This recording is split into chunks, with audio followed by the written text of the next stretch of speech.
Dulu ada seorang filsuf yang bernama Thales. Dia meyakini bahwa air adalah unsur dasar dari segalanya. Lalu Anaximenes berkata, tidak, yang benar adalah udara. Lalu muncul Heraklitus yang berpendapat bahwa api adalah unsur utama. Akhirnya Empedokles menyimpulkan bahwa dunia ini tersusun dari 4 unsur, yaitu tanah, air, udara, dan juga api. Kemudian muncul Aristoteles yang menyempurnakan teori ini. Dulu manusia percaya bahwa alam semesta memang tersusun dari 4 elemen ini. Meskipun seorang filsuf bernama Demokritus membantah hal itu. Dia berkata, tidak, semua ini terdiri dari partikel kecil yang tidak terlihat, yaitu atom. Nah, masalahnya bagaimana cara membuktikan sesuatu yang tidak terlihat? Bagaimana akhirnya Einstein membuktikan sesuatu yang tidak terlihat ini menjadi nyata? Tonton video ini sampai habis karena kita akan membahas sesuatu yang luar biasa. Perjalanan sains yang penuh dengan pertentangan, pengorbanan, dan kemenangan besar. Kita akan membahas hal menarik yaitu atom. Setelah 2 video saya sebelumnya yang membahas tentang kegilaan dunia kuantum, seperti superposisi, entanglement, dan juga dualisme gelombang partikel. Ini dia videonya, kalian bisa klik link di atas atau link di deskripsi. Sekarang mari kita lanjutkan kegilaan ini. Mudah-mudahan setelah kalian menonton video ini, kalian semakin gila. No. Insya Allah setelah menonton video ini, kalian akan menemukan sesuatu yang baru dan merubah cara pandang kalian terhadap alam semesta. Kalian ingat film Ant-Man? Ya. Bayangkan jika kita memperkecil diri hingga ukuran yang sangat kecil, lebih kecil dari pasir, lebih kecil lagi dari debu, bahkan lebih kecil lagi dari bakteri, seperti yang dilakukan Scott Lang di film Ant-Man.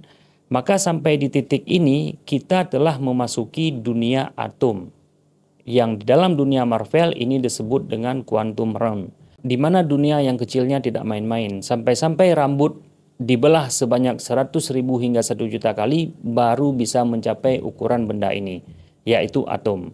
Begitulah kecilnya atom dibandingkan dengan benda-benda sehari-hari yang kita lihat. Atom ini juga ada intinya, yaitu inti atom yang terdiri dari proton dan neutron, dan juga ada elektron yang mengorbit di sekitar inti atom. Sebelum kita membahas lebih lanjut tentang benda yang tak kasat mata ini, mungkin kita akan bahas dulu cerita ini. Dulu orang-orang percaya bahwa alam semesta ini atau universe ini tersusun dari 4 unsur, yaitu air, tanah, api, dan udara. Ya, ini mirip seperti cerita di dalam film Avatar. Namun, dalam versi ilmiahnya, ini bukan tentang kekuatan super seseorang, melainkan bagaimana sebenarnya alam semesta ini terbentuk. Sekitar 3.000 tahun yang lalu, masyarakat Yunani kuno menjelaskan alam semesta ini melalui mitologi. Mereka percaya bahwa dunia berasal dari chaos, kekacauan primordial, yang nantinya melahirkan entitas seperti Gaia, yaitu bumi, Uranus, langit, dan Tartarus, dunia bawah. Fenomena alam dianggap sebagai hasil dari kehendak para dewa. Misalnya Zeus, yang kalian pasti tahu, Zeus mengendalikan petir dan badai. Kemudian ada Poseidon yang dia menyebabkan gempa dan ombak besar. Sementara Demeter ini menentukan kesuburan tanah dan musim. Selain itu ada juga roh-roh alam, ya, roh-roh alam semesta seperti Naiad, ya, ini penjaga air, dan juga ada Dryad, ini adalah roh pepohonan. Nah, ini diyakini memiliki peran dalam keseimbangan alam semesta. Nah, sekitar 500 tahun kemudian, yaitu sekitar 2.500 tahun yang lalu dari sekarang, para filsuf Yunani ini mulai bertanya-tanya mengenai unsur dasar yang membentuk alam semesta ini. Thales adalah salah satu filsuf pertama yang memikirkan hal ini. Dia berpendapat bahwa elemen paling fundamental itu adalah air. Alasannya sederhana, semua makhluk hidup bergantung pada air untuk bertahan hidup. Dengan demikian, Thales dianggap sebagai pelopor dalam peralihan dari penjelasan mitologi ke pendekatan rasional dalam memahami alam semesta. Nah, namun pemikirannya ini tidak diterima oleh semua orang. Sekitar 40 tahun kemudian, Anaximenes punya pandangan yang berbeda. Menurutnya, udara adalah elemen yang paling dasar. karena air sendiri merupakan hasil dari proses udara yang berubah bentuk. Ia berargumen bahwa hujan turun dari langit. Ini berarti bahwa air itu berasal dari udara, atau bisa kita katakan perasan dari udara. Sekitar 40 tahun kemudian muncullah Heraklitus yang memperkenalkan konsep yang berbeda dari Thales dan Anaximenes. Menurut Heraklitus, elemen yang paling mendasar itu adalah api. Ia berpendapat bahwa api memiliki kemampuan untuk mengubah segala sesuatu. Misalnya, kayu dibakar berubah menjadi abu. Air dipanaskan berubah menjadi uap. Logam ketika dipanaskan meleleh. Dan makanan bisa matang saat dimasak dengan api. Dan lain sebagainya. Di sini, Heraklitus menganggap api sebagai sesuatu yang fundamental dalam perubahan alam semesta. Nah, ketiga argumen tersebut kemudian diterima oleh Empedokles, tetapi dia merasa ada satu unsur yang kurang. Dia menambahkan tanah ke dalam daftar elemen dasar, karena tanah ini memberikan bentuk dan kekokohan pada benda-benda di dunia ini. Menurutnya, tanpa tanah tidak akan ada sesuatu yang memiliki wujud nyata. Pandangannya ini dikemukakan sekitar 50 tahun setelah konsepnya Heraklitus. Dari keempat konsep tersebut, kemudian Aristoteles menyempurnakan dengan menambahkan bahwa setiap elemen-elemen tersebut memiliki sifat tertentu. Air bersifat dingin dan basah, tanah dingin dan kering, udara panas dan basah, sedangkan api panas dan kering. Lebih dari itu, Aristoteles percaya bahwa elemen-elemen ini tidaklah statis. Mereka bisa berubah satu sama lain. Misalnya, air yang dipanaskan berubah menjadi uap. Jika terpapar dengan cuaca yang sangat dingin, akan berubah menjadi es. Teori 4 elemen Aristoteles ini menjadi landasan pemikiran ilmiah pada masanya dan bertahan selama berabad-abad lamanya. Namun, di tengah dominasi pemikiran Aristoteles ini, ada satu pandangan yang berkembang saat itu. Bahkan sebelum Aristoteles muncul, pandangan ini sudah ada, yang muncul sekitar 30 tahun setelah konsep yang dikemukakan oleh Empedokles tadi. Pandangan ini sangat berbeda dan bahkan sangat menentang teori 4 elemen Empedokles yang kemudian disempurnakan oleh Aristoteles. Teori ini yaitu pandangan bahwa alam semesta ini tidak mungkin tersusun dari sesuatu yang bisa berubah terus-menerus tanpa batas. Pandangan ini dikemukakan oleh seorang filsuf yang bernama Demokritus. Dia mengatakan, jika kita terus membelah sesuatu benda hingga ke tingkat paling kecil, pasti ada satu titik di mana pembelahan ini tidak bisa dilakukan lagi. Yang Demokritus sebut ketika itu dengan istilah atom. Nah, dari sini lahir konsep tentang partikel terkecil yang tidak dapat dibagi lagi, yang kita sebut sekarang ini dengan atom. Atom ini berasal dari bahasa Yunani yaitu atomos, yang artinya tidak dapat dibelah. Namun sayangnya gagasan Demokritus ini dianggap absurd pada zamannya. Bagaimana mungkin sesuatu yang tidak bisa dilihat dengan mata telanjang, kemudian kita harus akui kalau itu benar-benar ada.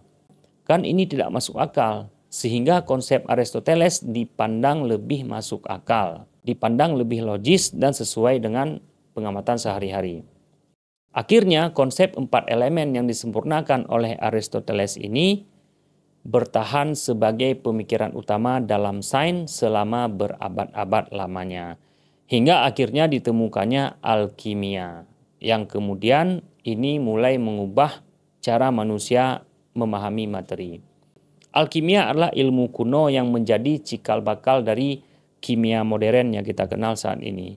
Alkimia berkembang sejak zaman Mesir kuno, Yunani, India, hingga dunia Islam dan juga Eropa. Istilah alkimia ini berasal dari bahasa Arab yaitu alkimia yang mulai populer setelah dikembangkan oleh para ilmuwan muslim pada abad 8 hingga abad ke-11. Beberapa ilmuwan muslim yang berkontribusi besar dalam bidang ini adalah Jabir Ibnu Hayyan, Al-Razi, dan Ibnu Sina. Mereka menemukan berbagai macam teknik nyata untuk mengubah satu zat menjadi zat lain melalui proses kimia yang terukur. Ilmu yang dikembangkan oleh para ilmuwan muslim ini kemudian menyebar luas ke seluruh dunia, termasuk ke Eropa. Nah, di Eropa, alkimia ini menjadi sangat populer bukan karena sisi ilmiah seperti yang dikaji oleh ilmuwan-ilmuwan muslim ketika itu. Namun terkenalnya karena adanya sebuah legenda atau sebuah mitos ketika itu, yaitu Philosopher's Stone atau batu bertuah. Nah, batu ini mereka yakini mampu mengubah logam biasa menjadi emas. Orang-orang Eropa ketika itu begitu terobsesinya mereka untuk menjadi alkemis dengan harapan dapat menemukan batu tersebut. Terlepas dari semua mitos-mitos dan legenda yang terjadi di Eropa ketika itu yang menyertai alkimia ini, namun pada intinya alkimia ini akhirnya justru berhasil membuktikan bahwa teori Aristoteles tentang 4 elemen dasar ternyata keliru. Pada abad ke-18, seorang alkemis asal Inggris yaitu Joseph Priestley, dia menemukan bahwa udara bukanlah unsur utama, melainkan campuran beberapa unsur. Priestley melakukan eksperimen sederhana ketika itu, dia menyalakan lilin di dalam toples tertutup. Ternyata kemudian apinya padam setelah beberapa waktu. Ketika dia memasukkan tikus ke dalam toples bersamaan dengan lilin, ternyata tikus itu mati hampir bersamaan dengan padamnya api. Dari sinilah Priestley menyimpulkan bahwa ada sesuatu yang berasal dari udara yang dibutuhkan oleh tikus dan lilin untuk hidup. Kemudian untuk membuktikan ini, Priestley mencoba memasukkan tanaman ke dalam toples tersebut. Dia ingin melihat reaksi apa yang akan muncul. Dan ternyata hasilnya lilin tetap menyala lebih lama dan tikus pun bisa bertahan hidup. Artinya apa? Artinya di sini jelas bahwa ada sesuatu unsur yang bisa diproduksi oleh tanaman. Dari eksperimen inilah Priestley menemukan unsur yang kita kenal sekarang ini sebagai oksigen. Di tempat lain pada tahun 1783, seorang ilmuwan bernama Henry Cavendish, dia berhasil membuktikan bahwa air bukanlah unsur utama. Cavendish melakukan percobaan dengan cara mereaksikan logam dengan asam.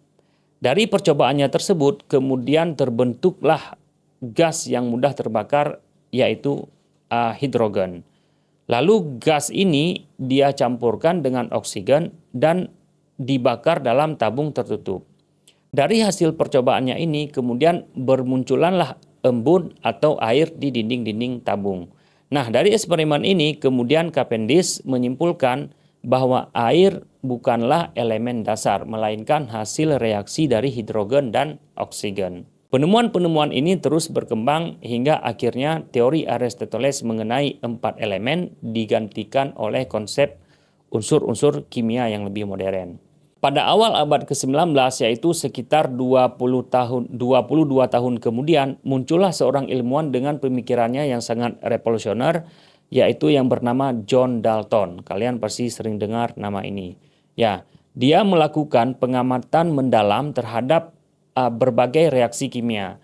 Kemudian dia menemukan bahwa unsur-unsur ini selalu bereaksi membentuk senyawa dengan rasio yang selalu tetap.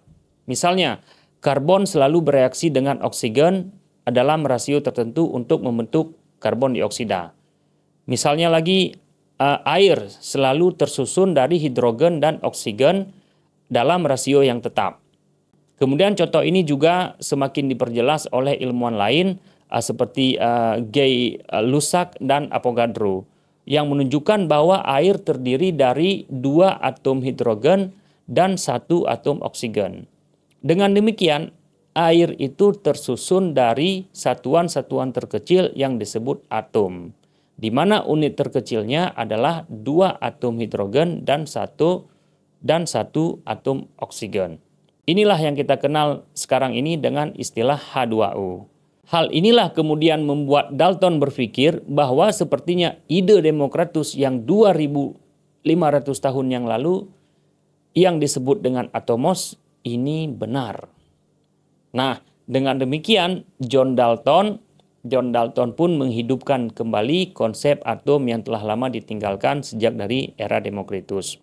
John Dalton di dalam bukunya yang berjudul A New System of Chemical Philosophy tahun 1808, John Dalton menyusun daftar unsur beserta ilustrasi simbol atom-atomnya.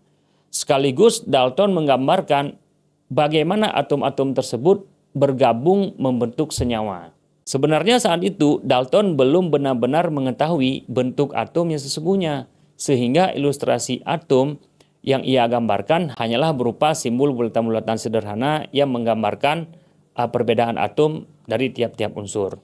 Meskipun konsep atom yang Dalton buat masih tergolong jadul, tapi Daltonlah pelopor dari teori atom ini. Kemudian setelah bukunya dipublikasi, buku tersebut tersebar, muncullah perdebatan panjang di kalangan ilmuwan. Apakah atom tersebut benar-benar nyata atau sekedar konsep teoritis belaka? Nah, untuk menjawab pertanyaan tersebut, kita perlu memahami salah satu prinsip penting dalam fisika, yaitu energi. Pasti kalian pernah mendengar hukum kekekalan energi yang menyatakan bahwa energi tidak dapat diciptakan dan energi tidak dapat dimusnahkan, tetapi dapat diubah dari satu bentuk ke bentuk lainnya. Misalnya, panas merupakan salah satu bentuk energi yang dapat dikonversi menjadi energi lain, seperti energi gerak. Hal ini terjadi pada mesin uap dan mesin-mesin lainnya yang mengubah panas menjadi gerakan. Kemudian sekitar 69 tahun kemudian muncullah seorang ilmuwan bernama Ludwig Boltzmann yang memiliki pandangan berbeda. Dia berpendapat bahwa panas tidak mungkin langsung berubah menjadi gerakan begitu saja, karena gerakan hanya dapat dihasilkan oleh gerakan lainnya. Contoh yang mudah kita pahami, misalnya seperti popcorn. Popcorn yang ada di dalam panci yang siap untuk dipanaskan. Nah, awalnya biji jagung hanya diam di dalam panci. Namun ketika terkena panas, molekul-molekul udara di dalamnya ini mulai bergerak lebih cepat hingga akhirnya biji jagung ini meledak dan menjadi popcorn. Nah, teori yang dikembangkan Boltzmann yang dikenal sebagai teori kinetik gas menyatakan bahwa gas atau udara sebenarnya terdiri dari kumpulan partikel kecil yang tidak kasat mata, yang bergerak secara acak dan saling bertumbukan. Mirip dengan molekul udara dalam biji jagung yang dipanaskan tadi. Pergerakan cepat partikel inilah yang kita rasakan sebagai panas. Semakin cepat mereka bergerak dan bertumbukan, semakin tinggi pula suhu yang dihasilkan. Selain itu, karena partikel-partikel ini juga menekan dan menumbuk lingkungan sekitarnya, semakin cepat gerakannya, semakin tinggi pula tekanannya. Teori ini juga dapat diterapkan pada mesin kendaraan. Misalnya, mengapa bensin dapat menggerakkan roda? Ketika bensin dibakar di dalam silinder, pembakaran ini menghasilkan gas panas yang mengalami peningkatan tekanan secara cepat. Nah, tekanan besar dari gas panas hasil pembakaran ini mendorong piston untuk bergerak naik turun, yang kemudian diubah menjadi gerakan putar dan akhirnya menggerakkan roda kendaraan. Seperti halnya Dalton, Boltzmann juga berkesimpulan bahwa segala sesuatu pasti tersusun dari partikel-partikel kecil yang kita kenal sekarang ini sebagai atom. Nah, sayangnya Boltzmann menerima penolakan dari banyak fisikawan, termasuk koleganya sendiri, teman-temannya sendiri. Karena atom tidak dapat dilihat secara langsung, nah muncul pertanyaan besar, bagaimana bisa membuktikan sesuatu yang tidak terlihat? Ini kan membingungkan. Bagaimana kita bisa membuktikan sesuatu yang tidak terlihat itu ada? Di masa itu gagasan tentang atom masih kontroversial, mempercayainya bahkan dianggap setara dengan mempercayai tahayul. Karena atom ini tidak dapat dilihat. Banyak orang yang mencurigai keberadaannya. Meskipun saat ini kita memiliki mikroskop khusus yang mampu mendeteksi atom, tapi coba bayangkan hidup 100 bahkan 200 tahun yang lalu, ketika teknologi belum berkembang pesat, ada orang yang mempercayai sesuatu yang tak terlihat, yaitu yang kita sebut sekarang sebagai atom. Yang ukurannya ini sangat-sangat kecil. Bahkan ukurannya ini setara dengan sehelai rambut itu jika dibelah 100.000 bahkan 1 juta kali dibelah baru mencapai ukuran atom ini. Ya, tentu saja hal ini dianggap sebagai pemikiran yang tidak masuk akal. Pastilah orang-orang akan menyebutnya sebagai hanya halusinasi. Inilah yang dialami oleh Boltzmann. Ia sangat yakin tentang keberadaan atom ini. Bahkan sampai-sampai dia dibully oleh kebanyakan para ilmuwan yang lain pada waktu itu. Namun pemikiran Boltzmann ini bukanlah sesuatu yang tanpa alasan. Teori atom yang dikembangkan Boltzmann ini mampu menjelaskan berbagai macam fenomena fisika, seperti suhu dan tekanan. Bahkan ia berhasil merumuskan salah satu persamaan paling terkenal dalam ilmu fisika hingga saat ini, yaitu rumus entropi. Yaitu rumus entropi. Sayangnya, Boltzmann mengalami masalah kesehatan mental. Nah, dia mudah mengalami stres dan tidak sanggup menghadapi tekanan dari para ilmuwan lain ketika itu, yang terus menuntut pembuktian keberadaan atom. Banyak ilmuwan pada masanya berpendapat bahwa atom hanyalah konsep teoritis, jadi sekedar label atau alat perhitungan matematis, bukan sesuatu yang benar-benar ada di dunia nyata. Karena atom ini kan sesuatu yang tidak terlihat, yang tidak dapat diamati secara langsung, dan belum pernah ada seorang pun yang melihatnya. Nah, di sini mereka menganggap Boltzmann ini hanya halusinasi. Jadi mereka menganggap Boltzmann ini halu. Nah, beban ini begitu berat bagi Boltzmann hingga Boltzmann memutuskan untuk mengundurkan diri dari Universitas Wina tempat dia mengajar. Demi apa? Demi menghindari bertemu dengan para orang-orang yang menentangnya. Kemudian beberapa tahun kemudian Boltzmann ini didiagnosis menderita gangguan bipolar dan kondisinya pun semakin memburuk hingga dokter menyarankan agar dia menghentikan aktivitas ilmiahnya. Akhirnya pada tanggal 5 September 1906 Boltzmann mengakhiri hidupnya karena depresi dengan cara menggantung diri di sebuah kamar hotel di Duino, Italia. Depresi Boltzmann ini tidak lain yaitu disebabkan karena konsep atom yang digagasnya tidak diakui oleh komunitas ilmiah pada zamannya. Akhirnya dia mengambil keputusan untuk bunuh diri. Di batu nisan Boltzmann itu tertulis salah satu warisan terbesar bagi dunia ilmu pengetahuan, yaitu rumus entropi. Perlu dicatat ya teman-teman sekalian, bahwa mereka yang meremehkan, mereka yang menentang Boltzmann itu bukanlah orang-orang awam saja, melainkan para ilmuwan-ilmuwan yang terkemuka ketika itu, orang-orang yang paling jenius di masanya. Namun karena memang atom ini merupakan sesuatu yang tidak dapat terlihat dengan mata telanjang dan tidak dapat dibuktikan secara nyata keberadaannya ketika itu, ya teori Boltzmann dianggap tidak masuk akal, dianggap absurd, bahkan dianggap halu.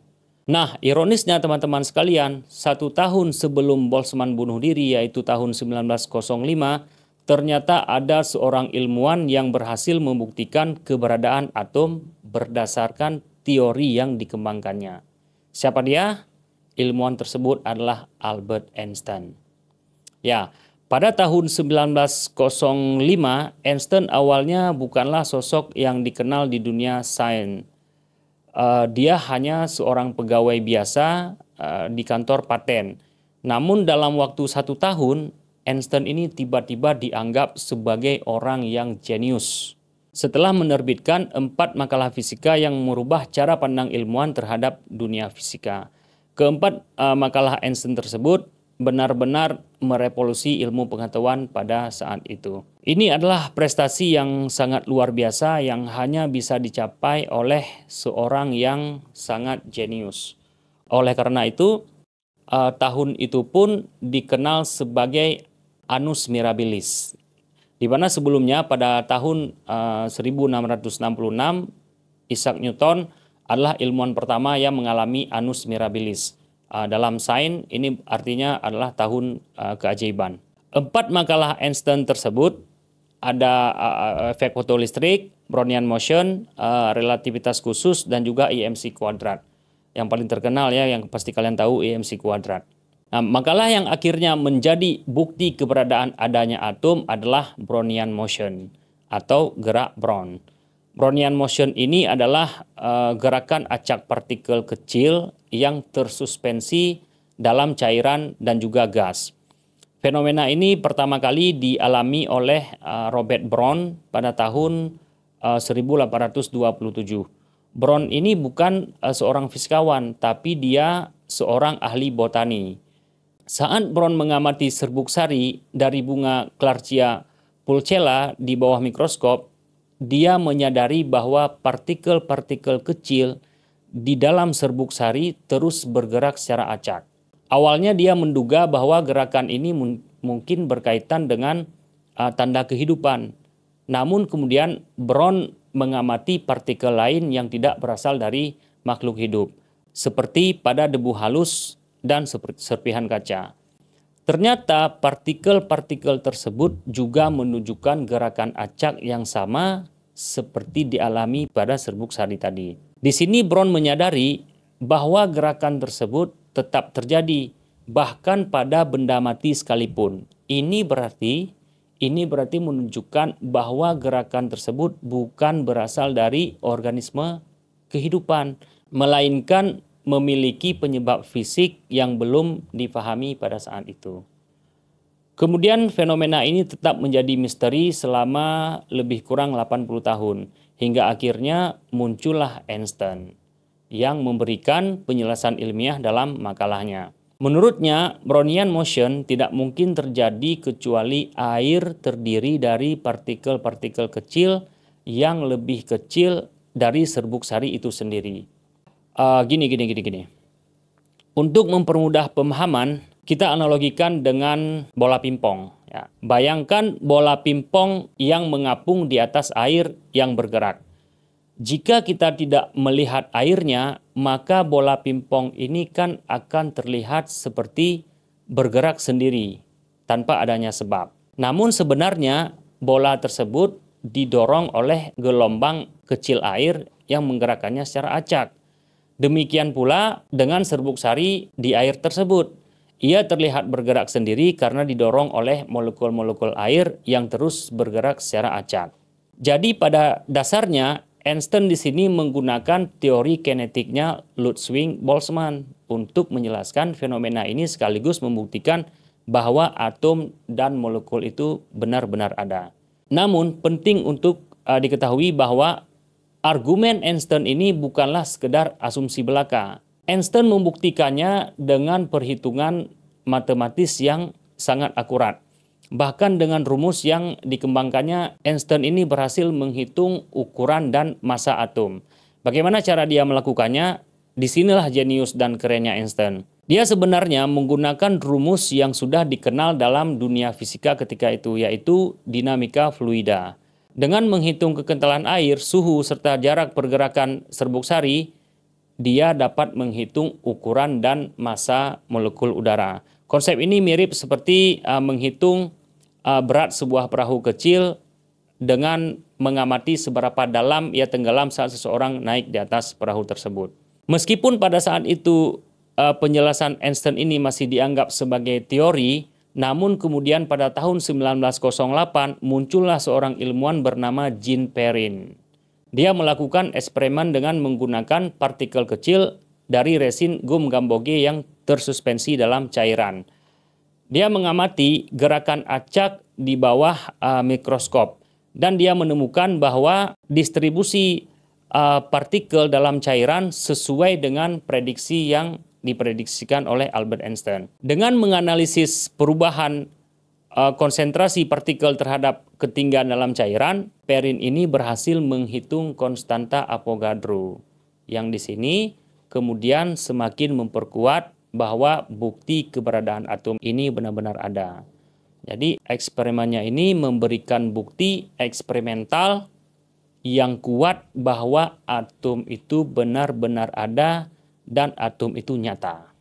Karena kontribusinya ini, Jean Perrin dianugerahi hadiah Nobel Fisika pada tahun 1928 dan sejak itu konsep atomisme ini diterima secara luas di dunia sains. Andai saja Boltzmann pada saat itu sempat membaca makalahnya Einstein atau mempunyai kesempatan bertemu langsung dengan Einstein, mungkin dia tidak akan bunuh diri, mungkin Boltzmann tidak akan bunuh diri. Dan dia tentunya akan sangat senang karena melihat teorinya ini bisa dibuktikan di kemudian hari. Namun karena Boltzmann ini tidak bertemu dengan Einstein, meskipun mereka ini hidup pada periode yang berdekatan dan sama-sama memiliki ketertarikan pada teori fisika, namun mereka tidak pernah bertemu secara langsung. Saat Einstein menerbitkan makalahnya tentang Brownian motion pada tahun 1905, Boltzmann sejak itu dia sudah mengalami depresi berat. Depresi berat ini dialaminya sudah sejak awal tahun 1900-an. Kemudian dia juga sering berpindah tempat mengajar karena Boltzmann menghadapi banyak perlawanan dari rekan ilmuannya. Di sisi lain, Einstein juga masih belum dikenal secara luas ketika itu.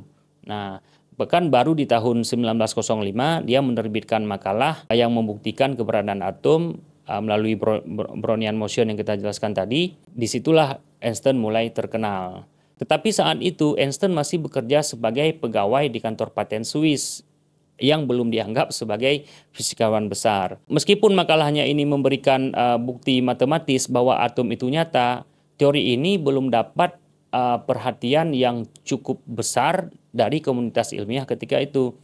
Sehingga kemungkinan besar Boltzmann tidak pernah membaca atau mengetahui makalah Einstein sebelum dia meninggal. Selain itu, meskipun Einstein telah membuktikan konsep atom ini secara teoritis, teori ini baru benar-benar diterima setelah eksperimen yang dilakukan oleh Jean Perrin pada tahun 1908 yang kita sebutkan tadi. Ya, 2 tahun setelah Boltzmann meninggal. Boltzmann meninggal 1906 dan 3 tahun setelah Einstein menerbitkan makalahnya. Baru kemudian atom ini benar-benar diterima di dalam dunia sains. Dan Einstein pun semakin terkenal dengan karyanya tersebut. Namun yang sangat disayangkan di sini adalah Boltzmann tidak sempat mengetahui bahwa perjuangannya selama ini akan berakhir dengan keberhasilan yang sangat besar. Jika saja Boltzmann bertahan lebih lama, sedikit lebih lama, tentu saja dia akan melihat bagaimana teorinya ini akhirnya diterima di kalangan komunitas ilmiah. Sayangnya ia meninggal dalam keputusasaan. Sejarah ini telah membuktikan bahwa ilmu pengetahuan seringkali bertentangan dengan persepsi manusia. Sesuatu yang dulu dianggap mitos, kemudian hari ini bisa saja hal itu menjadi pengetahuan yang modern.